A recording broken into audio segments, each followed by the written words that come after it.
భారత యోజన సమైక్య ఆధ్వర్యంలో అమెరికాలో ఇండియన్ స్టూడెంట్స్ పై జరుగుతున్నటువంటి అత్యాచారాలకు వ్యతిరేకంగా అమెరికాకు సంబంధించినటువంటి హైదరాబాద్లో ఉన్నటువంటి అమెరికా కాన్సెప్ట్ పై ధర్నా చేద్దామని ప్రకటిస్తే నిన్న రాత్రి నుంచి తెలంగాణ పోలీస్ చాలా ఓవర్ యాక్షన్ చేసి మన కార్యకర్తలను అర్ధరాత్రి ఇంటికి పోయి వాళ్ళకు ముందస్తు అరెస్టులు చేసి వాళ్ళ ఫ్యామిలీస్లను బెదిరించి వాళ్ళ ఆడల్లో కూడా చూడకుండా అనేక మంది విద్యార్థి యువజన నాయకులను అరెస్ట్ చేసి జైళ్ళలో పెట్టడం, పోలీస్ స్టేషన్లో పెట్టడం జరిగింది. అది తీవ్రంగా మేము ఖండిస్తున్నాం.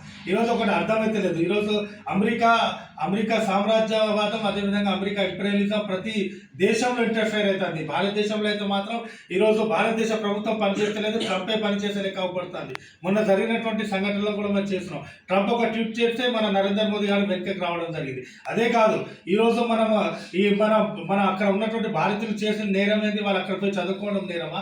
వాళ్ళు ఇక్కడ లక్షలాది ఫీజులు ఇచ్చి వాళ్ళు అక్కడ చదువుకుంటున్న దానికి నేరమా? వాళ్ళని ఈరోజు నేరస్తులుగా చేసి వాళ్ళకు చైన్లు పెట్టి, లేకపోతే వాళ్ళకు బేడీలు వేసి, వాళ్ళకు అనేక రకాలుగా చిత్రాంశాలు చేసి వాళ్ళకు భారతదేశానికి పంపడానికి ప్రయత్నాలు చేస్తాం, వాళ్ళ మీద దాడులు చేస్తున్నాం. అంటే దానికి మేము ఖండిస్తూ ఈరోజు భారతీయులందరూ కూడా, భారతీయులు ఎక్కడున్నా కూడా, భారత విద్యార్థులు ఎక్కడున్నా కూడా వాళ్ళకి రక్షణ కల్పించాలని అమెరికాలో జరుగుతున్న దౌర్జన్యాలకు వ్యతిరేకంగా చేస్తుంటే ఈరోజు కేంద్ర ప్రభుత్వం, ఈ రాష్ట్ర ప్రభుత్వం కూడా ఈరోజు మోదీ ట్రంప్కి పనిచేస్తే మన రేవంత్ రెడ్డి మోదీ కోసం పనిచేసే లెక్క ఉంది ఇక్కడ పరిస్థితి.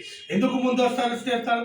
ధర్నా చేసే హక్కు లేదా ప్రజాస్వామ్యంలో? ఈరోజు మా పార్టీ ఆఫీస్లో, ఈరోజు ఏఐటీసీ ఆఫీస్ ఇక్కడ నారాయణ రోడ్ నడి రోడ్ మీద ఉంది. ఇక్కడ మనం ఉంటే ఇక్కడ ఉంటే రాత్రికి అర్ధరాత్రి నుంచి పోలీసులు చుట్టుముట్టి ఈరోజు లోపలికి వచ్చి అనేక రకాలుగా చిత్రించడానికి ప్రయత్నాలు చేశారు. అంటే ఈరోజు మీరు ఏం చేయాలనుకుంటారు? ఇది ప్రజాస్వామ్య దేశమా లేకపోతే పోలీసు వాళ్ళ రాజ్యమా?